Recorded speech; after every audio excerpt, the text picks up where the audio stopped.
kade ngilokhu ngimbala lo mfundisi. Sinomfundisi esontweni and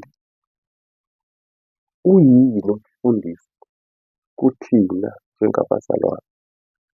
I used to say umfundisi uyifa lesabelo, uyinceko yesabelo sethu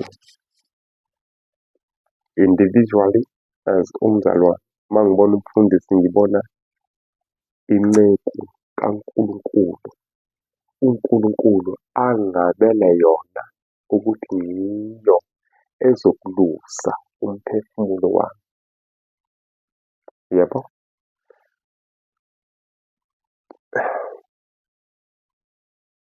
Wena uyelana esontweni?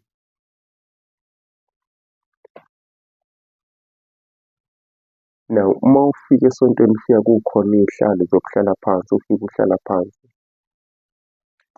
Yiloko okuyela esontweni?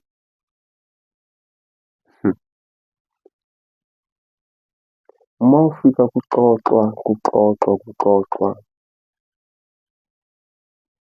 ingxoxo hlasimpe ebukeka engathi ayinasidingo, mina ufike uphawula, na ufike unezele lapho. Yiloko okuyela esontweni? Uma ufika kuculwa noma whatever thing it is, ufike nawe ujoyine, yiloko yini okuyela esontweni? Kusasa uma usufika kungenziwa,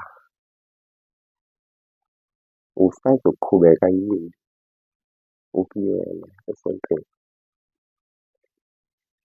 I'm raising the-awareness and the importance yokusuka lapho usuka khona uthi usayokhonza endaweni yokuhlangana, kwi-worshiping place, uthi usayokhonza uNkulunkulu.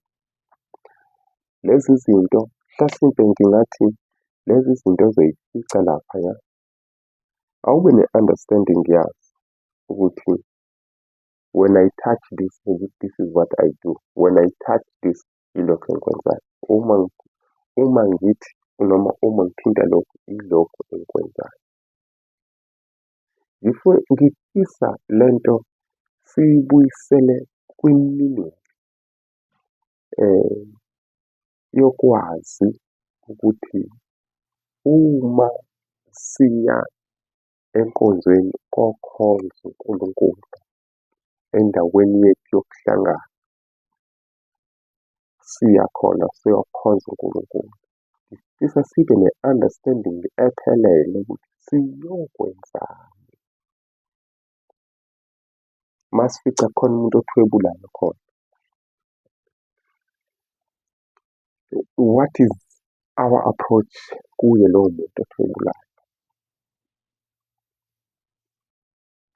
Niyaniqonda bafethu?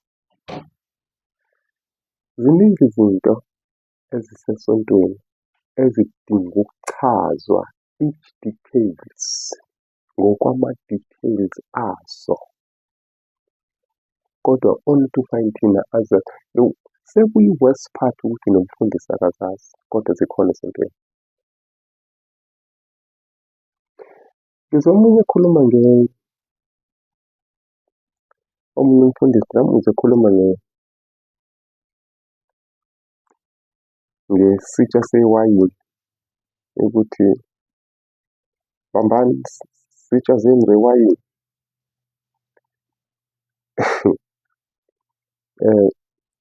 Ngamandla akho onke sishaye phansi lesitsha sewayini. Uma siqhuma lapha phansi, iy'nkinga zakho zonke yishabalele. Ngamuzwa omunye ekhuluma Nkosi Jesu, we really need understanding ngezinto zonke zasesontweni ukuthi I'm like, oh my God, Jesus Christ. Ngabe indlela ngabe indlela yokuphatheka, yokuhlanganyela esidlweni senkosi le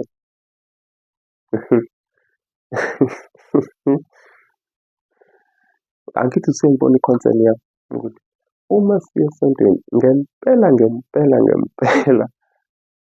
from ekujuleni kwey'nhliziyo zethu, yazi khona abantu abaya esontweni ngoba kuwumkhuba ukuthi Sunday morning or Saturday morning, whatever a day it is, they going to church. Kuwumkhuba. If you can ask them why they cannot tell you. Omunye uzokutshela ukuthi ngakhula kwenziwa nami. You know what I'm saying? Why ngempela? Why? Like really serious. Angazi bafowethu kodwa-ke ilo nto inhliziyo yami ukuthi why?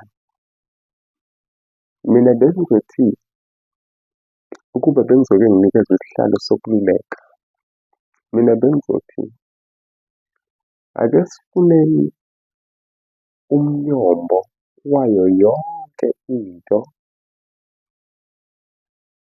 esiyenzayo, sibe nesambulo esiphelele sayo yonke into. Mawuthi nje uyophatheka ekudleni, uyohlanganyela ekudleni senkosi. The cup of blessing isho ukuthini kuwena?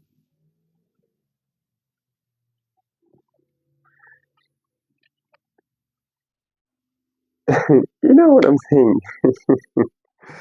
Yazi le nto ngakithi. Why?